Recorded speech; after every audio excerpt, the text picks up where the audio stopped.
వచ్చే reference. So చాలా రోజుల తర్వాత, ఎందుకంటే మధ్యలో క్రిప్టో మొత్తం టెస్టింగ్లోనే ఉండే నేను. సో ఇక మనం ఈ 2026లో ఇక క్రిప్టో మీద కూడా వర్క్ చేద్దాం అనుకున్నాం కదా. సరే, ఇక్కడ నాకు ఒక మంచి అవకాశం కనబడుతుంది. ఎందుకంటే ఇక్కడ మీరు చూస్తే ఇది హెడ్ అండ్ షోల్డర్ లాగా ఏదో ప్యాటర్న్ లాగా అయితే కనబడుతుంది ఇది. సో ఓకే, ఇక్కడ మల్టిపుల్ టైమ్స్ టెస్ట్ అయింది కదా. జనరల్గా ప్రైస్ యాక్షన్లో రీటైలర్స్ ఏం చేస్తారంటే మల్టిపుల్ టైమ్స్ ఎక్కడైతే ఇట్లా టెస్ట్ అవుతుంది కదా, ఇట్లా టెస్ట్ అయితే ఇది డిమాండ్ అనుకుంటారు, అంటే ఇది డిమాండ్ అనుకుంటారు. ఎప్పుడైతే ఇది బ్రేక్ అవుతుందో ఇక్కడ సెల్ చేస్తుంటారు. చాలామంది సెల్లింగ్ ప్లాన్ చేసుకుంటారు రీటైలర్స్, అంటే రిటైలర్ మైండ్ సెట్ ఉన్నవాళ్ళు అంటున్నా. ఓకే, వాళ్ళు తన ఎన్ని పైసలు ఉన్నా ఎంత ఆస్తులు ఉన్నా ఏమున్నా కూడా మైండ్ సెట్ మాత్రం కరెక్ట్ లేకపోతే కష్టమవుతుంది. సో ఇక్కడ ఏదైతే కావాలని ప్రైస్ అనేది కొంచెం కిందికి వస్తుంది. కిందికి వస్తే ఇది బ్రేక్ అయింది అనుకొని జనరల్గా ఒక రేంజ్ దగ్గర సెల్లింగ్ ప్లాన్ చేస్తుంటారు రీటైలర్స్. కానీ ఇక్కడనే బిగ్ ప్లేయర్ అనేది బై చేస్తుంటాడు. బిగ్ ప్లేయర్ బై చేయడం, బిగ్ ప్లేయర్కు క్వాంటిటీ అంతా సెల్ చేయడం రీటైలర్స్ పని అనమాట. సో ఇక్కడ సెల్ చేస్తుంటారు. సో ఇక్కడ నేను ఒక లైన్ పెట్టిన 70,578. ఈ లైన్ టెస్ట్ అయిన తర్వాత నేను కొంచెం బుల్లిష్గా ఉంటా. లాస్ట్ టైం మనం ఒక 4 ప్లాన్స్ అనేది చేసినాం. ఫస్ట్ ప్లాను మనకు 10,000 పాయింట్స్ అనేది తీసుకున్నాం బిట్ కాయిన్లో. సెకండ్ ప్లాను ఇంకో దాంట్లో సేమ్ 14,000 పాయింట్లు అనేది తీసుకున్నాం. ఒక 2 ఎస్ఎల్ అయినాయి అనమాట. థర్డ్ అండ్ ఫోర్త్ ఎస్ఎల్ అనుకుందాం. ఈ 2 ఎస్ఎల్ అయినాయి. ఈ 2 మనం ఇంతకుముందు తీసుకున్న పాయింట్. ఇక్కడ నాకు తెలిసి 20K పాయింట్స్, అంటే బిట్ కాయిన్లో 20,000 పాయింట్లు. ఇది జనరల్గా అయితే ఇంపాసిబుల్ ఇది, బట్ మనకు కూడా ఇంపాసిబులే కాదని అంటలేను. కాకపోతే ఇంతగానం పాయింట్లు వేలకు ఎక్కడికి తీస్తాము, ఇది ఏమైనా పాసిబులా? మరీ 20,000 ఏంది, ఏదో 2,000 అంటే అది తీసుడే గొప్ప విషయము. జనరల్గా బిట్ కాయిన్లో 500-600 వరకు తీసుకుంటుంటారు జనరల్ ట్రేడ్లు చేసి. కానీ మనం 20,000 పాయింట్లు ఏంటంటే అది ఏదో జోక్ లాగా ఉంది కదా.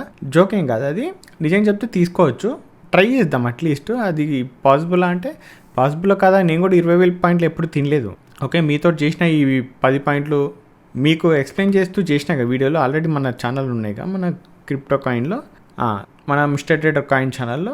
సో 10,000 పాయింట్లది ఒక వీడియో ఉంటుంది, మళ్ళీ 14,000 పాయింట్లది కూడా వీడియో ఉంటుంది. అది చూస్తే మీకు అర్థమైపోతుంది. 14,000 పాయింట్లు పాసిబుల్ అయినప్పుడు, 10,000 అయినప్పుడు 20,000 కూడా కావచ్చు కదా, ఛాన్స్ ఉంది కదా. సో డైరెక్ట్గా మనం ఏదో 100-200 పాయింట్లు తీసుకొని ట్రేడ్ చేస్తూ డైరెక్ట్ 20,000 పోవట్లేదు.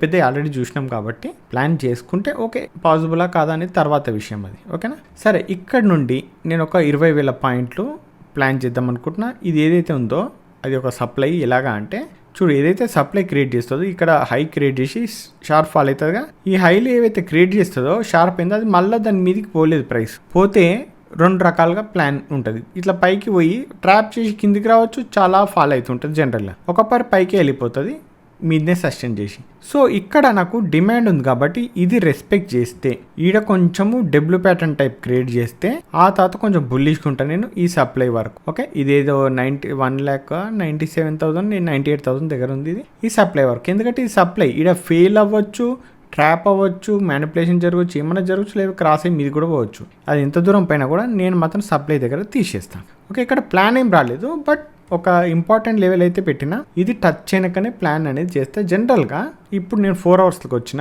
1 డే కాదు, 4 అవర్స్లో చూసుకుంటే ఇవన్నీ సప్లైలు అనమాట. ఇదొకటి. ఇప్పుడు ఈ ప్రైస్ ఇట్లా సప్లై దాటింది అనుకో, నేను బుల్లిగా ఉండను.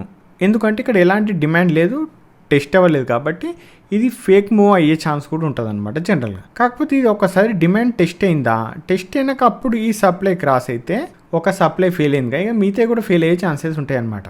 సో ఇది ఎప్పుడైతే బ్రేక్ అవుతుందో, బ్రేక్ అయితే వెయిట్ చేస్తా. ఇక్కడ నాకు ఒక డిమాండ్ ఏదైనా క్రియేట్ అయితే ఇక్కడ నుండి నేను కంప్లీట్గా ఒక 20,000 పాయింట్స్ జర్నీ చేద్దాం అనుకుంటున్నా.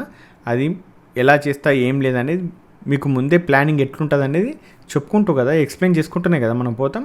జస్ట్ చూడండి, అబ్జర్వ్ చేయండి, లేదంటే పేపర్ ట్రేడ్ కూడా చేయండి. రియల్ ట్రేడ్లు చేయకపోవడం బెటర్, ఎందుకంటే ఇది జస్ట్ నా వ్యూ మాత్రమే. నా అనాలిసిస్ ప్రకారం అది పనిచేస్తా లేదా 50-50 ఛాన్స్ ఉంది. 2 సెట్ జరగవచ్చు. ఏంటంటే అది బేరీ సెట్ కంటిన్యూగా వెళ్ళిపోయి మనకు ఎస్ఎల్ ఇవ్వచ్చు, లేదు ఇట్లాంటి పైకి పోయి మనకు రివార్డ్ కూడా ఇవ్వచ్చు, ఏమన్నా జరగవచ్చు. సో ఇప్పుడు ఏం చేస్తా అంటే ఇది టెస్ట్ అవ్వాలి ఫస్ట్. ఏది 70,578 ఏది ఉందో అది టెస్ట్ అయినాక కిందికి పోతుందా ఇక వదిలేస్తా, లేదు ఈయనే ఉంటుందా వదిలేస్తా. కానీ ఇది మళ్ళీ వచ్చి సప్లై అనేది బ్రేక్ అవ్వాలి.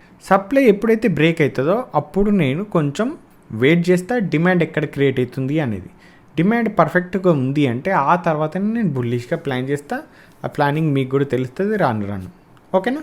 సో ఈ వీడియోలో మాత్రం జస్ట్ నేను ఒక ఇంపార్టెంట్ డిమాండ్ ఏరియా అనేది లైన్ పెట్టిన, కాకపోతే ఇది టెస్ట్ అయినాక మళ్ళీ నెక్స్ట్ మనకు ఈ సప్లై బ్రేక్ అవుతుంది కదా, బ్రేక్ అయినాక నేను కొత్త డిమాండ్ అనేది ప్లాన్ చేస్తా. కింద ఏ డిమాండ్ ఉంది, ఏది రేంజ్, ఎంట్రీ ఎక్కడ ఉంటుంది, ఎస్ఎల్ ఎక్కడ ఉంటుంది, టార్గెట్ ఎంత పెట్టుకునే అవకాశం ఉంది అనేది జనరల్గా ప్లాన్ చేసినాక ఇంకో వీడియోలో డిస్కషన్ చేద్దాం. ఓకేనా, ఫైన్. సో ఫ్రెండ్స్, ఈ వీడియోలో మాత్రం ఇంతే. బిట్కాయిన్లో 20,000 పాయింట్లు అంటే మనం $1 రిస్క్ చేసినా కూడా దానికి రివార్డ్ ఎంతైతే ఉంటుందో అన్ని డాలర్లు అనేది వచ్చే ఛాన్స్ ఉంది. బట్ చూద్దాం, అట్లీస్ట్ పేపర్ ట్రేడ్లో అయినా మనం ప్రాక్టీస్ చేస్తే ఎంతవరకు పని చేస్తుంది లేదనేది తెలుస్తుంది. ఓకేనా, నేను కూడా ఎప్పుడు చేయలేదు 20,000 పాయింట్లది. మేబీ మీరు చేసారో లేదో నాకు తెలియదు, నాకు తెలిసి చేసి ఉండరు. సో 20,000 జర్నీ అనేది చేద్దాం, ఒక మంచి ప్లానింగ్. మేబీ సక్సెస్ అయితే కావచ్చు, లేదంటే ఫెయిల్ అయితే నో ప్రాబ్లం, మళ్ళీ కొత్త ప్లాన్లు ఏమైనా వెతుక్కుందాం. ఓకేనా, ఫైన్. సో ఫ్రెండ్స్, ఈ వీడియోలో మాత్రం ఇంతే. మళ్ళీ నెక్స్ట్ వీడియోలో మళ్ళీ కలుసుకుందాం. అంతవరకు ఉంటాను, బాయ్.